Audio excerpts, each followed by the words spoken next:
This is Brother Ron, and welcome to We All Be News Radio and TV, the news-free Dixie for the 21st century.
Do you think that black women who have children out of wedlock, they might, made a quote unquote mistake, but do you think they are they worthy of marriage?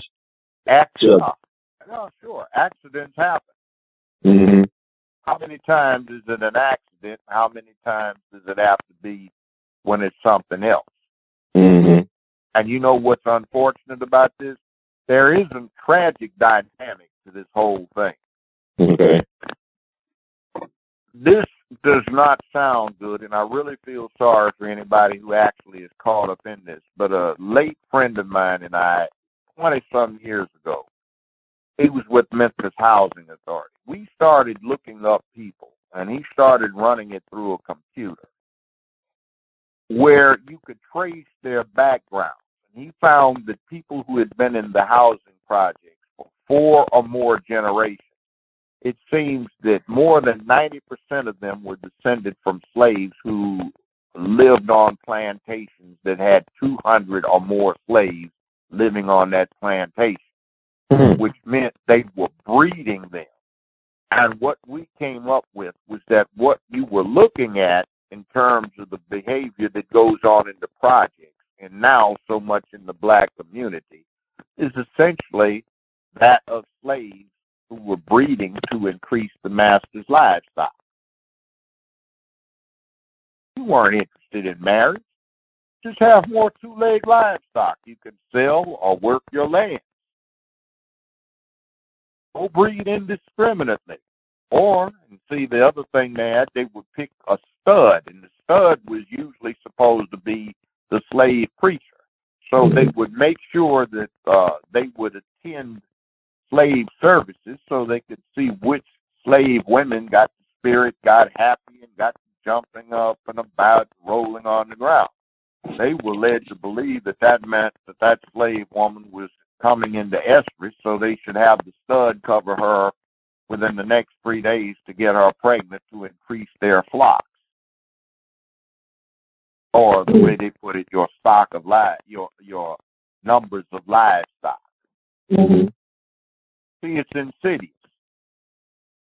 And then they say might consider allowing the slaves to get married, because that will make the male slaves even more subject to your control, because they will be basically been all out of shape. The preachers having sex with their slave wife where they sleep with her. Mm-hmm. It's crazy. Mm-hmm. But, I mean, we've got all kinds of things going wrong. And see, one of the things that I almost regret that I did, because it makes me uncomfortable, is at the very beginning of the 70s, I did an internship with a Washington think tank. And because I'm the only black in this thing, I got assigned the task of reviewing the slave pamphlets on microfilm in the Library of Congress. So I'm reading these microfilm pamphlets that give instructions on how to raise slaves for fun and profit. And I had grown up in Los Angeles. I mean, we'd come back when I was a child to visit relatives in the South. But, you know, I didn't live here for an extended period of time. So in 1973, I got sent here on a job after I got out of law school. And I started looking at this. And I said, I just saw this. Just 6 months ago when I did that paper on this phenomenon, this is what I was looking at. Hell, this hasn't changed. And then this guy, Willie Lynch, there really was one. I remember what he said in a pamphlet he published in 1708. He was from Bermuda, and he had learned to handle slaves, so he came to the English colonies in the Americas, and he was giving lectures on how to raise the slaves properly. He said, you do these things I recommend. You can do them. Your overseer can do them. Your wife, your children can do them. And the slaves will make ideal slaves of themselves for the next 400 years. I assume he was being specious or funny when he put 400 years down there, but, you know, that was 1708, and, you know, we still haven't gotten out of the 400-year period. And guess what? You walk through the hood and you see a whole lot of slaves living on a plantation where the overseers don't have a crop for them to grow. And our so-called leadership has devolved into a bunch of cretins who have no balls and are interested in making money rather than uplifting the race or anybody else. And they act like they want to be slave overseers over their fellow slaves on a plantation that has no crop. But they have the disorder, you know, it's like dogs fighting in a kennel. There's no manhood training, and you've got breeding females who have multiple kids by multiple baby daddies and don't know what to do with them. So it's bad. Now, we can change that, but it is a bad thing. And, you know, we get inundated not with corrections. We spend our time in front of media, television, and the movies, and we look at some little brat kids down there. Oh, we're entitled to be safe. Okay, fine. Who's going to make you safe? You have to be willing to protect yourself. Oh, that's violent. Well, you're worried about violence.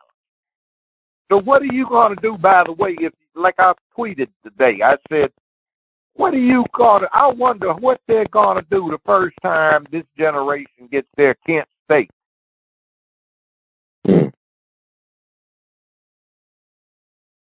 You know, these people are not good. They get all freaked out by Trump. Don't they get the idea that if they turn all that power over to the government, they're going to get somebody much worse than Trump who will take advantage of it? No, I was actually thinking about Mike Pence. They said they were about Trump. What about Mike Pence? Trump is a Boy Scout compared to that fact. That's what I'm saying. Like, this is what they said in the stage. Like, it's like the Third Reich. I mean, they taking away the guns. They try to control the information. Like, get rid of legitimate news sources and stuff. And it's like they're the thought police. You think of something, they want to get you in jail. I mean, it's weird what's going on right now. Oh, yeah. See, Trump, I don't have a problem with. Trump does what we used to call in the 60s heightening the contradictions. What does that mean? It causes the contradictions to be seen and to be obvious. If it wasn't somebody that heightened the contradictions, you wouldn't even see them. Until he got elected, just think about all the people you know that would say, oh, man, you know, Ron, I don't understand, man. Why you all off into this black thing, man? Everything is different, man. All you got to do is, you know, you heard it. Yeah, all the time. Whining and boo-hooing and crying. Right. Oh, Trump this. Oh, Trump that. And some fool person was talking to me. He's wrong. He got let the Russians influence our election. I said, did the Russians have anything to do with who you voted for? Well, no, but I didn't have anything to do with who I voted for. Do you know anybody out of any of your friends or acquaintances who will tell you that the Russians had to do with who they voted for? Well, obviously not enough people voted for Hillary. They must have had something to do with it. People can't stand that woman. So, so they couldn't stand her. And the Democrats were stupid enough that 10 years, 15 years ago, they set up a set of rules to guarantee that she would be in there. They set up for a decade trying to get somebody that was universally detested by too many people and very few folk loved her. See, they didn't get that. There was nobody that was enthusiastic about that woman, but a very few who just wanted a woman in there at all costs. Now they're talking about Kathleen Harris, but you're talking about Kathleen Harris. She was DA in California. So Kamala Harris, yeah. Mm-hmm. She's all caught up. Kamala Harris, not Kathleen, Kamala Harris, she's all caught up in the scandal about covering up for a DA and a situation where there was corruption planning evidence by the sheriff in L.A. County. And what went on is there was somebody that killed 7 people. So the families want the murderer brought to justice. Okay, they got the murderer. He confessed. He wants to take his time. No, there's some problems with the evidence that started coming out, and then it got revealed over a 6-year period that guess what? A whole lot of cases had to be kicked because they falsified evidence. So, wowee whoopee. The guy pleads guilty to the court anyway, and he says he'll take multiple life sentences right out of parole. The families of the victims are saying, let's come on and do it. So the DA's office refused to accept that. They've been delaying it. It looks like some more years will pass because they're trying to fight to see we have to get the death penalty. Well, none of the families care. Let's get it over with. Right. This guy's been under arrest for 6 years and you've been stalling. And the further you get along with it, it may develop that you have no case at all because of what you did. So Kamala Harris gets in there and tries to help with the cover-up. Wow. And her thing is she lives in a 54% Hispanic thing, and she's talking nonsense about women have to unite because the men dumped on her in the Senate. Okay, and is she talking about women? She's talking about black women. Okay, good for the sisters.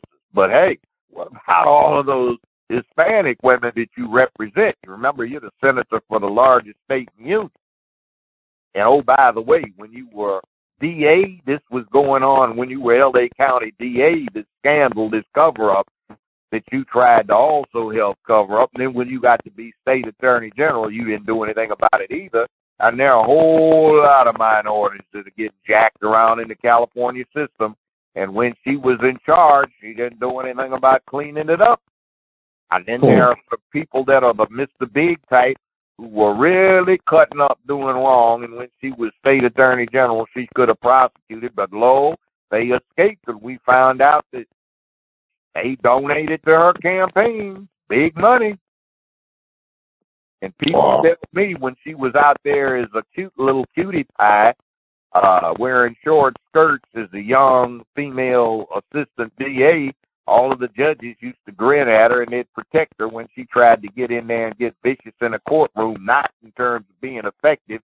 You had her stick, my opponent.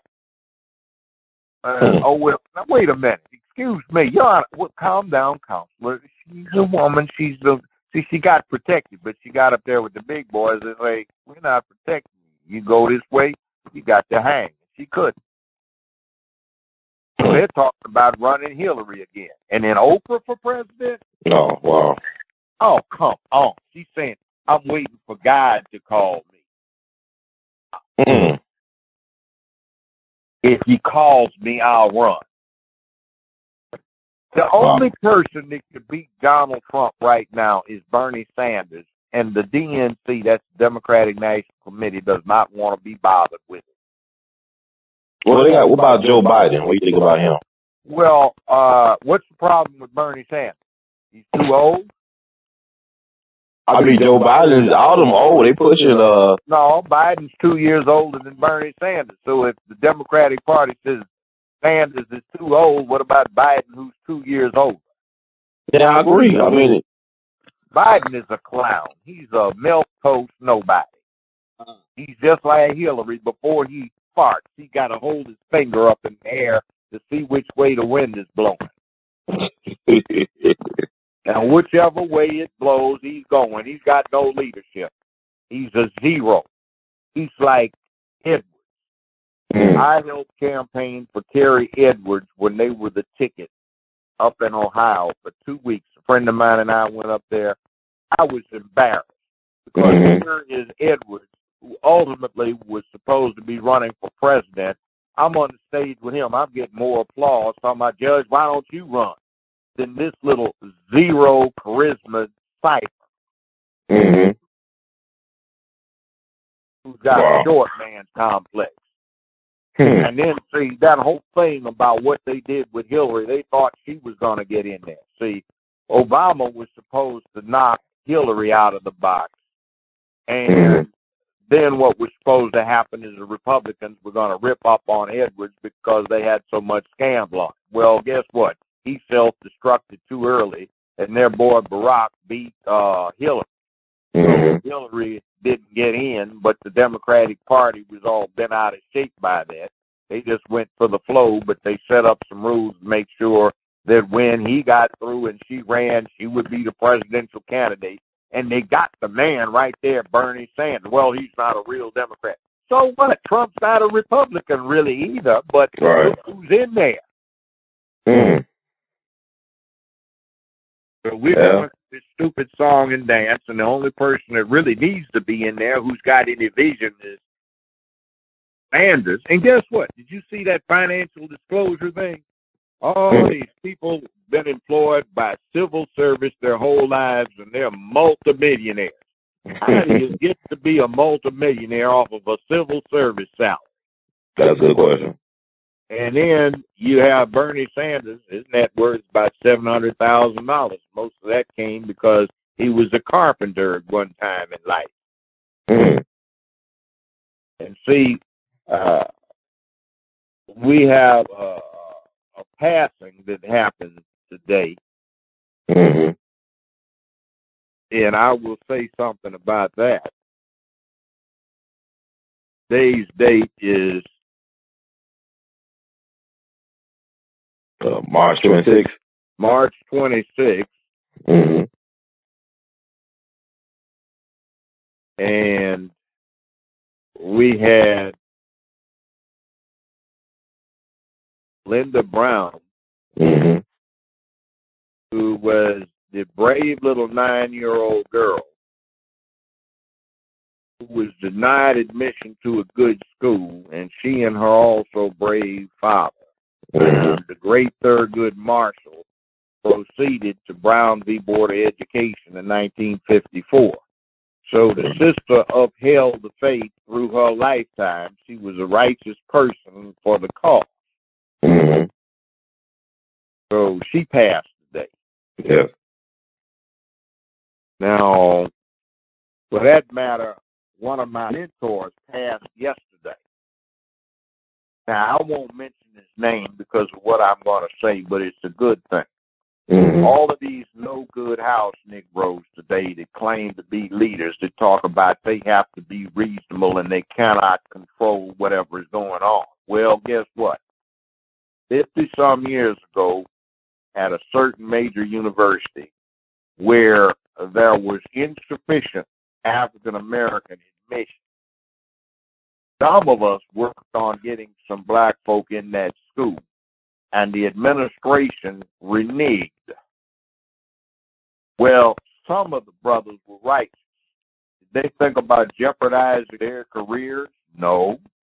Homeboy put a .357 Magnum to the head of the dean and was sincere in his confessed intention to kill him if they reneged on this commission, this commitment to introduce some more African Americans to the school.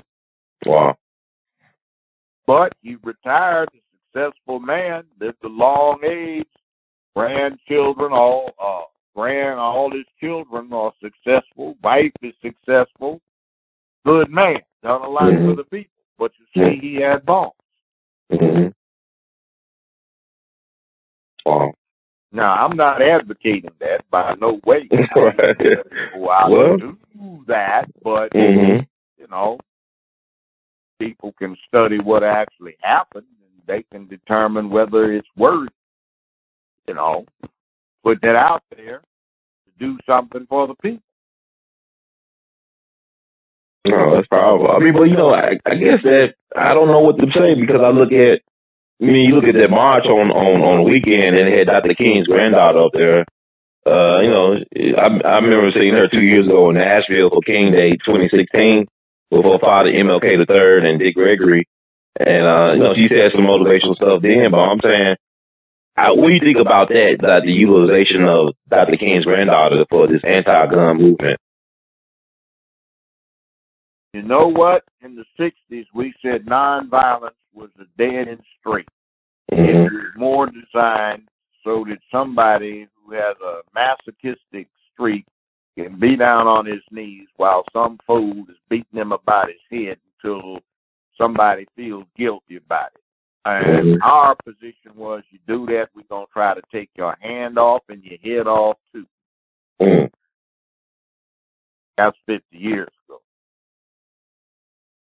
So we say, okay, King got killed for being nonviolent.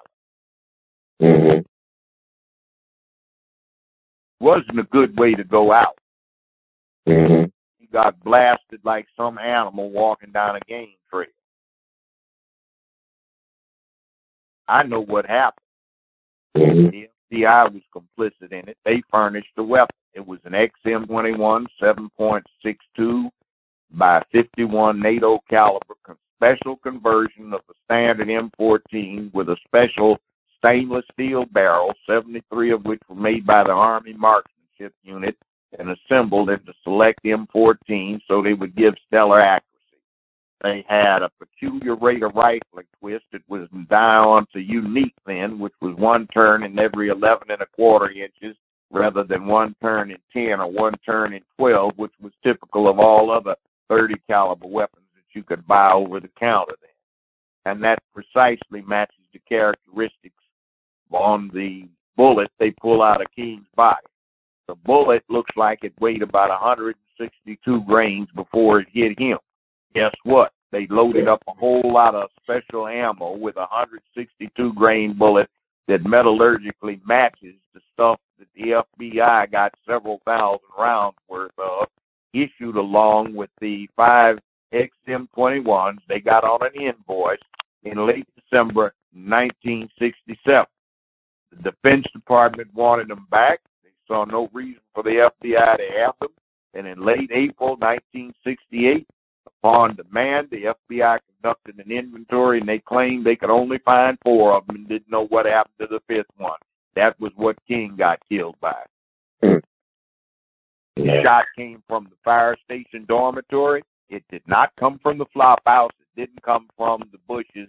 And the reason a lot of people think it came from the bushes is because there was a device on board that XM-21. It was a psionic suppressor that was designed to confuse listeners as to the source of the sound. Hey.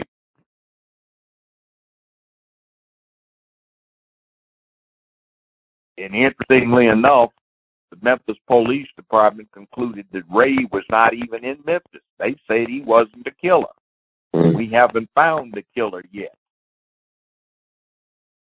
And for some reason, these prosecutors in Memphis, some of which wound up on the Court of Criminal Appeals, were so anxious, even though the local investigation said he's not the one. The FBI didn't come up with anything really, but they were anxious to make sure that James Earl Ray was going to be the one that took the dive. And by the way, he never confessed. And interestingly enough, the Defense Department ran some very high-tech stuff they have over some recorded statements that he made, just like they did with bin Laden or Putin, and they determined that he was telling the absolute truth when he said, I didn't kill him. I didn't shoot. But anyway, that's another thing. But we've got all kinds of stuff going on here. See, young people who are listening, I do not envy you what is about to happen in this country. In about 30-some years' time, white people will no longer be the majority race in this country. And all of these people who are the Klan type, the Nazi type, the white supremacist type, the skinhead type, they are going to be raising pure hell about that. Memphis is a prototype. It's the largest majority black city in the United States. They're practicing here how to manage a majority black city with a small white constituency. I'm not being racist about this. It's just that, you know, whites are only 19.1% of the registered voters in the city. Mm-hmm. They're only 23.9% of the registered voters in the county. But black votes have no effect.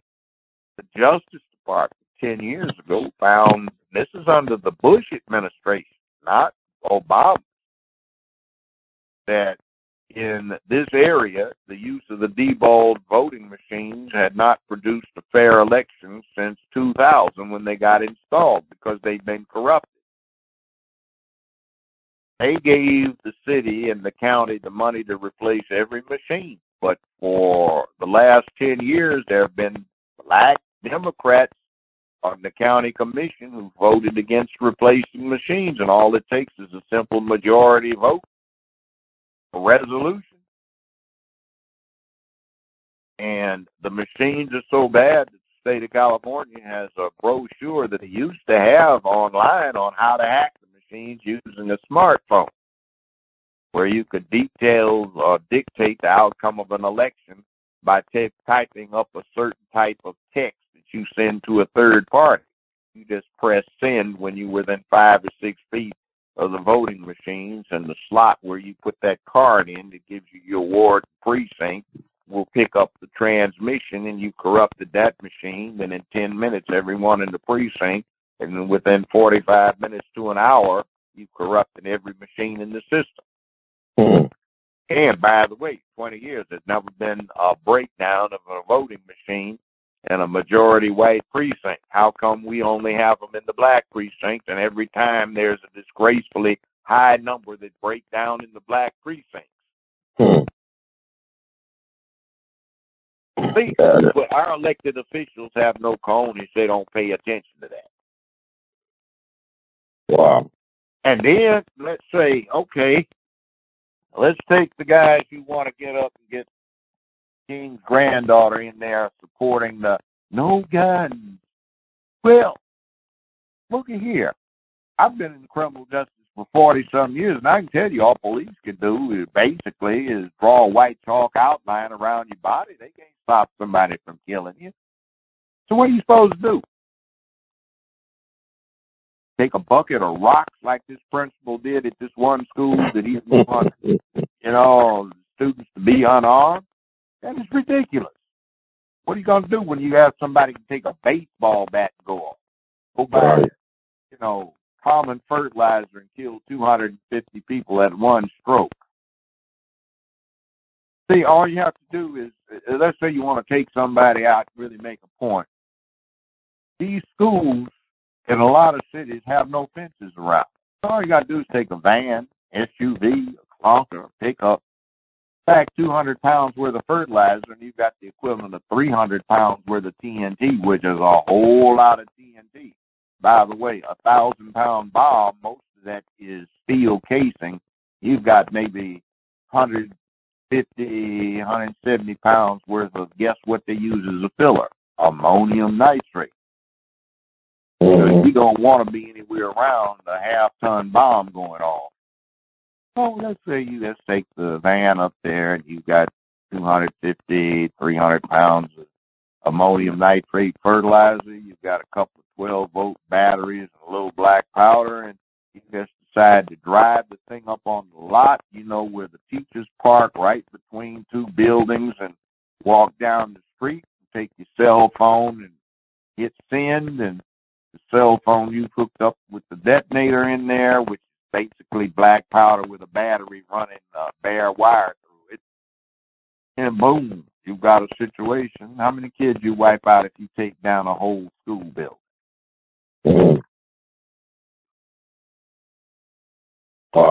Stop somebody. No guns? Or even then, let's say you get rid of 22 caliber AR, assault rifle. Somebody knows what he's doing. Takes an old-time 100-year-old pump shotgun, Remington 870, which everybody and his mama's got a pump shotgun somewhere around the house. How many people in America have got a 12-gauge pump? And you can go down to a sporting goods store, and they have periodic sales, Mossberg 500, which are exactly what the military uses. You can sometimes get them $129 with a short 18-inch barrel and a long 28-inch barrel, so you can hunt with it and have it for home defense. $129, $159. Go down and buy you some very common buckshot you can get off of the counter in any hardware store, country store, anywhere in the world, especially in America. And you can go in there, and if you know what you're doing, you can kill a whole lot of people. By the way, you know why the military uses Mossberg 500? Why? Because when they want to kick in a door over there in Afghanistan or previously in Iraq, it was a lot more effective than the assault rifles, the real ones that are full auto that everybody is so freaked about. So they issue 12-gauge, 18-inch barrel Mossberg 590s that have a heavier barrel so they don't bend, and or Benelli 1014s, M1014s, which you can buy as a Benelli M4 at most gun stores. Nobody's squawking about it. So you can get the same thing the military issues when they got to go in on close quarters inside a building, because they are more effective. But nobody thinks about that. Oh, my God, assault rifles. Who would need one? You know, it's interesting you say that. I was thinking about, they said the most deadly attack in school history was what happened in May of 27 in Bath, Michigan, where a white dude named Andrew Kehoe blew up the school and he killed almost 44 children and blew himself up in the car afterwards. It was like kind of like what they said the officer bomber did. But like you said, I mean, anything can be weaponized. It's about weaponize anything. You don't have to weaponize it. It is the filler for most artillery shells. Mm-hmm. Now, if you want to see how somebody can work with a 12-gauge shotgun, he actually knows what he's doing because he goes to the range a lot. Watch John Wick, Part 1 and Part 2. They'll have Part 3. It's a very good demonstration of what somebody can really do with a 12-gauge shotgun. Wow. So it's like, what are you trying to do? See, we've been, these kids, I guess, want to be relevant, right? You see, this is what's so insidious about it. Relevance, trying to be in, and all of this other stuff is determined by what? The media. Right. When I was growing up, we modeled ourselves on Woody Scruggs, a black football player, the second one hired by the NFL with the Rams. And he got into the movie.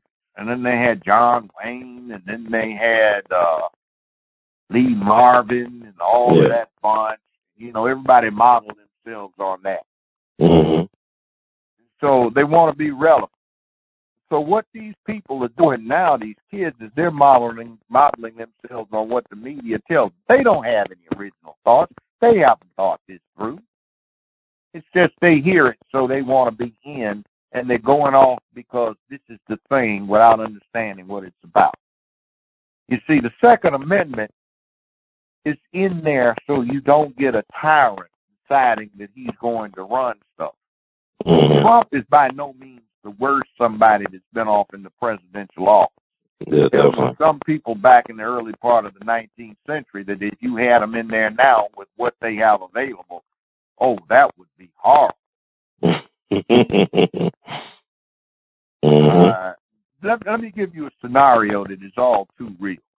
Okay. What is our problem as black people? We have a slave background, right?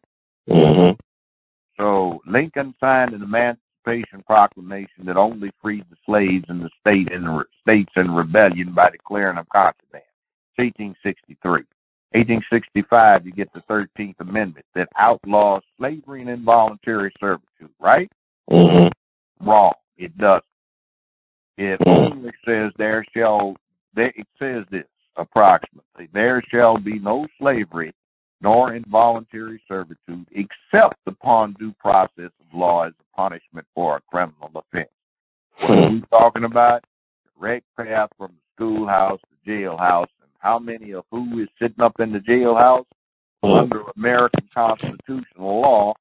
All of those people could be punished by being enslaved permanently or for a term under American law. Now, just what happens if when we start getting into that just at the point where crowding is getting a little worse in 30 years, global warming is causing a little problem here and there, we've got situations, folks getting out of control, and somebody says we got to stop this at all costs. So while we whoopee, we've got a labor problem, we want to stop the illegal, let's put all of these people freeloading up in the penitentiaries to work. Wow, did you realize, Charlie, that the 13th Amendment lets us enslave these fools? Let's see what we can do. So then what are you going to do? You disarmed yourself. The thugs have them, but, the thugs, you can't depend on the thugs to save you. So what are you going to do? And then let's talk about the serious hardware. There are some real assault rifles that are out on the streets, but they didn't buy them at a gun store. They didn't buy them at a gun show. You know where they came in? Black market or Mexico. Well, how about along with the cocaine and the heroin that's been subject of a 35, 38-year-long drug war that has been very unsuccessful? You see, they don't just ship in cocaine and opiates and heroin. Right. They ship in guns, too. Where do they come from? Well, there are a whole lot of American military weapons that come in from South America along with the cocaine. We sold them to the South Americans. They came from Inter Armco, located in Alexandria, Virginia. That's who shipped them out. And when you trace several serial numbers, when one comes up, that's what it shows as its point of origin. So it comes back in with cocaine. Our government turns a blind eye. Why? Because, my God, they have to fight international terrorism. So these people need to be able to raise money for black ops so they can fight international terrorism. Okay. Israel seized arsenals full of Kalashnikov-designed weapons, real AK-47s, and those Arab-Israeli wars in the 60s and 70s. Well, they have them. They're in a warehouse. They don't want them. They've got their own indigenous industry. They've got a Tabor right now, which is a bullpup, great rifle. It's .223, by the way, 22 caliber, 5.56. So they're dumping all of these Kalashnikovs on the black market along with opiates.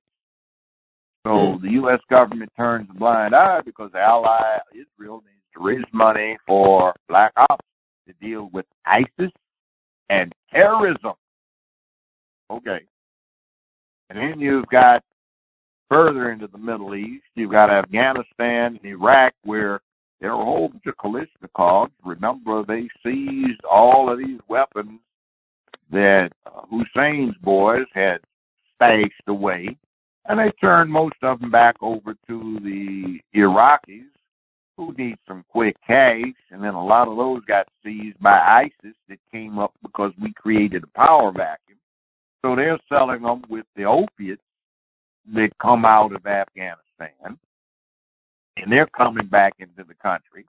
And then the other one is South Korea, where they're raising money to fight, to do something to counter Rocket Boy, Kim Jong-un, So, of course, we need that. Oh, he's such a threat. So they've got an indigenous arms industry known as DAEWOO, DAEWOO. So they're making their hardware for their military in South Korea. So they're dumping all of these American military weapons that we gave them, along with some opiates and heroin, for purposes of black ops. That's like that thing back in the 80s with the Reagan administration, St. Ron de Reagan. And it was all about arms for Contras and all this nonsense and Stinger missiles to the freedom fighters in Afghanistan. Now Taliban, who are supposed to be our enemies, but still have a Stinger shoulder-fired anti-aircraft missiles that are so handy. About 2,000 of them unaccounted for. We can't think about that, And then you've got the other alternative. We have crime, and our officers need to be able to match the armament of the criminal element out on the street. So let's say down someplace right outside of Shreveport, Louisiana, the local sheriff's department wants to order 15 full auto M4 carbines for its SWAT team. Okay, so they put them on a semi-truck. All right, let's say that going into a part of the Texas, this part of the Texas State Police, the state, Texas Rangers, they want 35 full auto M4s for their special units. So they're on this truck. Okay, a number of other items of hardware. So they're in shipment. 18-wheeler. It's what? Hijacked by organized crime. And all of this huge 18-wheeler rig worth of weapons are now dumped on the black market. Right down here, they have armories in Mississippi, Arkansas, Georgia, Kentucky, Oklahoma. And if you go in these armories for the National Guard units, they've got unopened in the original wrapper with caked on cosmoline in the original shipping cartons and crates, M3 45 caliber submachine guns, full auto M2 carbines, all sorts of interesting hardware, and nobody's looked at them in 80 years. And they go in and good old boys take one or two, we need it for the cause. They don't buy this stuff at a gun show. They don't buy this stuff over the counter at a gun shop. They've got all kinds of changes. I had to help out a grown woman, retired, who has been an honorable person because, she's in her 80s, and she needed a pistol. They wouldn't sell her one because she kept coming up with a hit from something that happened almost 65 years ago. Wow. When she was a teenager. She didn't do it. It was one of her relatives got somebody called on, so they just took the whole family down. Wow. Let them all go. But she got held up on a background check. So 65 years ago. Yes. Oh, God. Wow. Good person. Had an honorable job. So you see, you have in any system, you have things that slip between the cracks. Now, how many people do you have in the U.S.? What? Conservative estimate, 320 million people? Yeah, something like that, yeah. When you have 320 million people and about 280 to 300 million firearms floating around, and people are coming in buying more because they didn't have one that they got from great-granddad that he acquired 75, 80 years ago, and it's been in the sock jar, since day one. They want one. And when you get millions of people run through a system, you're going to make mistakes. Statistically, it's inevitable. So the problem is the mistakes are being blown all out of proportion. And people are saying, we don't want to be able to defend ourselves. We want to trust that in 10, 15, 30 years, there's not going to be any social unrest. We want to say that the Nazi Party the skinheads, the white rights bunch, the Ku Klux Klan won't have a resurgence, and we will be safe. We will be unarmed, and we can get our suits and our shoes and our clothes and our bling, and we don't need to protect ourselves. Okay, what about where your grandmother or your aunt, uncle, or what about aunt someplace or friend girl live down in the hood where they have all these thugs? Who's going to deal with them? What are the police supposed to come through? Shoot them? You know, they can break in, 5, 6 of them break in, tie up an old lady and rape her all they want, take her check. They don't need a firearm for that. But she might need her weapon to protect herself. But you want to take that away? Oh, we just want to take away these evil assault rifles. Well, guess what? It's America's most popular rifle. When you start doing that, you've got a whole lot of people who have accumulated one since they've been on sale for the civilian market since not recently, not 10 years ago, not 15 years ago, not 20 years ago, in the 1960s, which has been, they've been on sale for to the civilian market for 50 years. Now, how many of them do you think you have on circulation?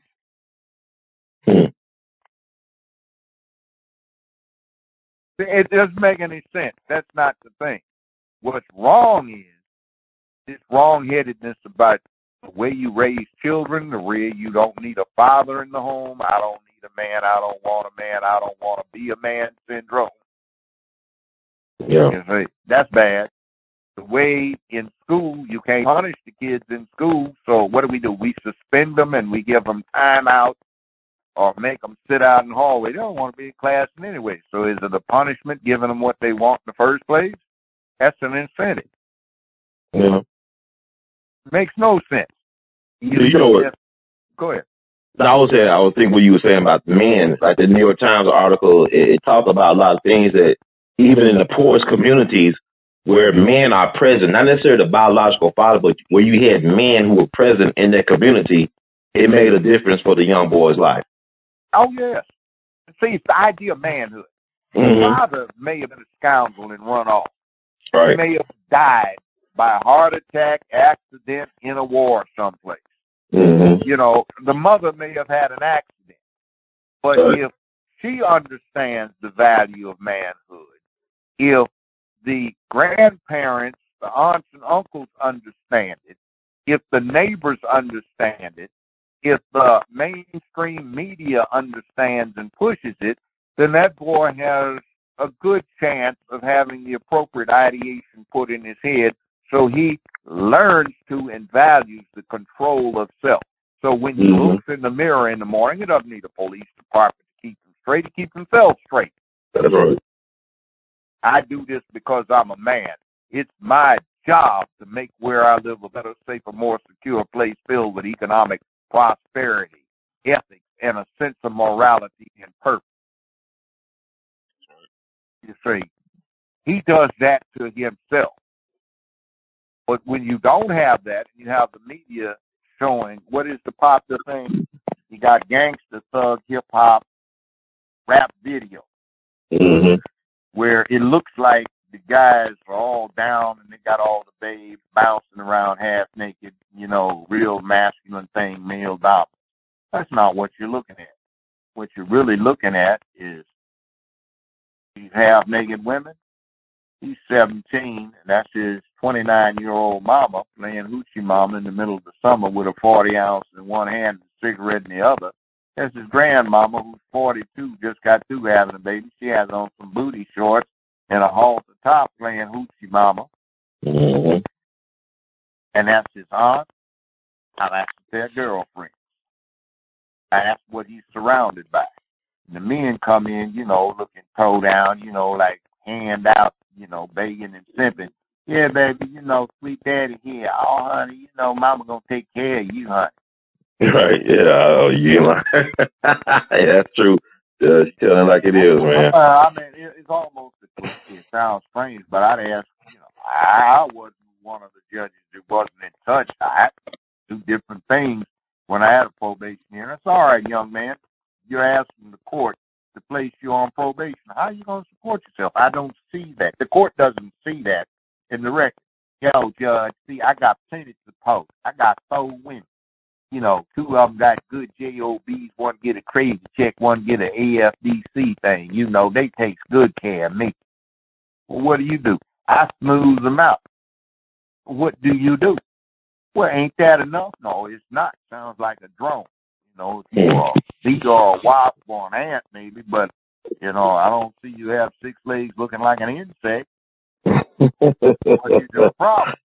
What you mean, what's my problem? Why don't you act like a man? That's not a man. It sounds like a slave or a parasite. Kept little boy toy. Let's see, I'll break it down to them. So the statewide recidivism rate for felons was 80%. My courtroom was 18. What was the secret? I taught them manhood and put it in their souls about how badly they really wanted to be a man.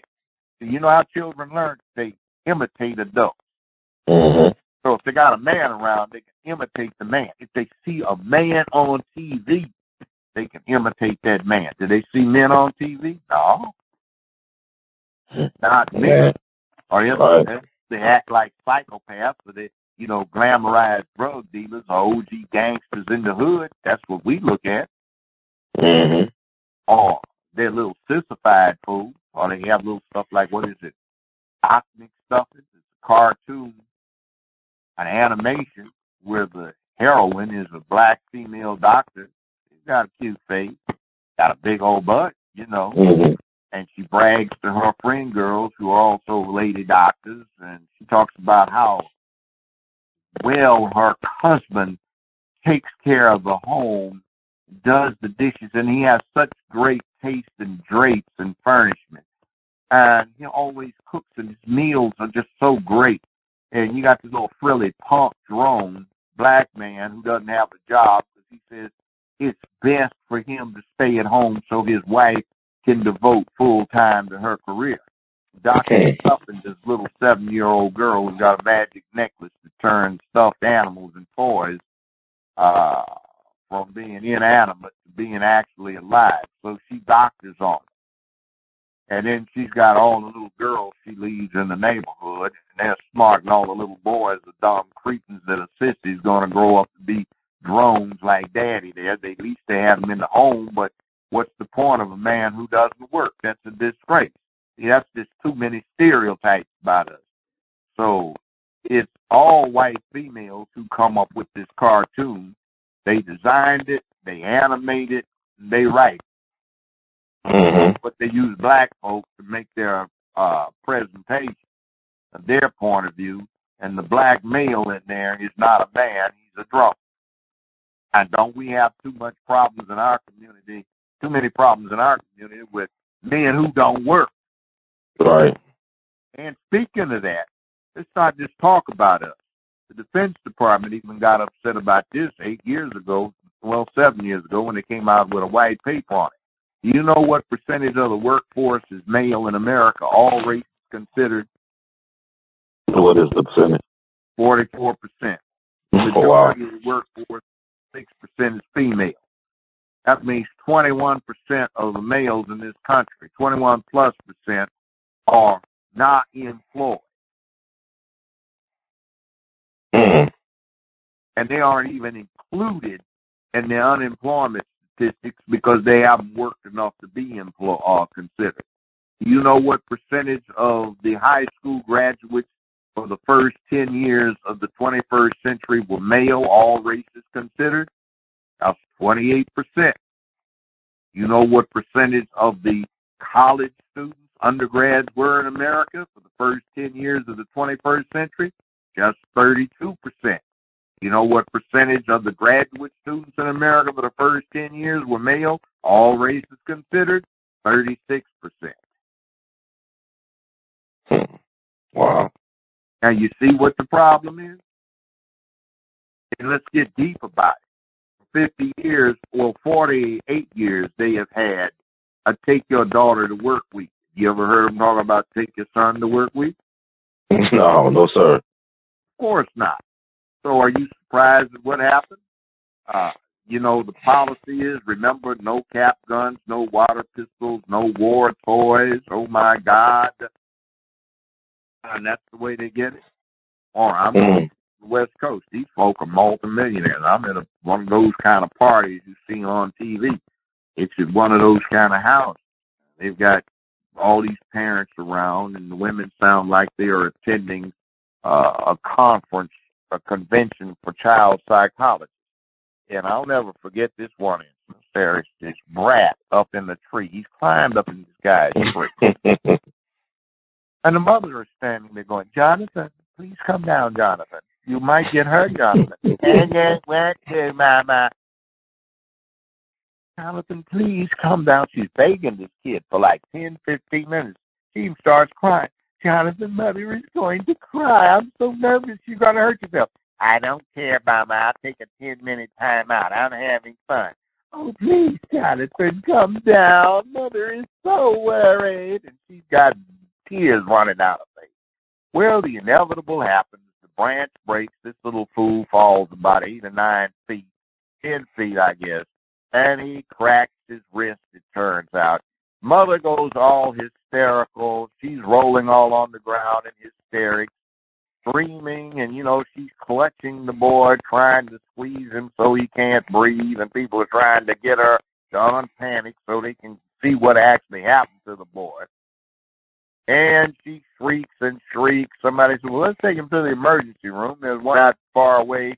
She shrieks and shrieks. They have to wait for the ambulance to get there. The ambulance driver, once he finds out what's going on, and the 911 paramedics that are there are angry because they've had a problem with heart attacks that week, and they've got multiple calls. So they heard this is a, life-threatening injury, so they get over there because he's got a cracked wrist. Why don't you just take him to the emergency room? It's like half a mile that way. Oh, my God, oh, my God, oh, my baby, oh, my baby, oh, my baby, and it's drama. But you see, that woman failed her child. She's her husband is a multimillionaire. She doesn't have much to do with him, and he's a kind of little on the other side. He doesn't really like women that much, but it looks good for his resume. Right. That's his business, but I'm looking at what's going wrong with his child. So he's begged to come down. Nobody enforced this. A cuff to the butt, or a belt could have saved him a broken wrist. That's never a thought. And by the way, in some states like Tennessee, corporal punishment is not against the law. You can spank your child as long as you don't brutalize. In other words, boy, bring me that belt. I'm not going to brutalize you, but I'm going to come as close as I can. So you about to catch it. No, young man, he wasn't angry and jumping up and down. Mama's all, how you wait till your daddy gets home? Just wait till he hears about this. You just wait. You just wait. She might have spanked you or something. She's all angry. Pop comes home. Look at you. You know what that son of yours did? Oh, baby, what did he do? I'm going to tell you. Okay, hey, boy, come here. Get my belt. You know the one in the closet. Bring it here. Oh, yeah, don't even go there. I told you did this. You knew what was going to happen to you when you did it. Take the punishment like a man. All right, grab your knee. Look at that wall. Don't eyeball me, boy. You're getting 10. Wham! Don't you move. Wham! Take your punishment like a man. Wham! Okay, you jump. That don't count. Get another one. You remember how that went. In other words, it wasn't anger. It was dispassionate discipline. You did wrong, pay the consequences. You see, that's an artificial pain, a strap, which in the real world at one time might have meant something to eat you up. Or even now, I actually saw this happen. It was something of a tragedy, but it was inevitable. You know what it was? What? I saw it tragically on one and good turnout on the other. Boys getting ready to run out in the street. This kid was trained. The uncle said, hold it, boy, don't move. He froze. His car was out of control, speeding down the street, missed it. Another one, boy, don't move. Don't move. He came out and got killed. car hit him. He wasn't obedient. He had a reputation for being out of hand. See the difference in that, though? Mm-hmm. Wow. That's why you put a belt to somebody's butt so they get order. You see, that is why to raise a man, and you don't hear it. It used to be you got told, boy, this is how a man acts. Boy, don't you act like that. It's not how a man acts. Every time you even thought about doing something wrong, you heard that. Mm-hmm. You don't hear it. You want to cry about something? Let's go to the restroom. I'll give you something to cry about. Wow. Better suck it up. I mean, the coaches used to say, suck it up, son, walk it off. Now, they go freak somebody got bumped on a football field. Oh, my God, they may have a concussion. Mm.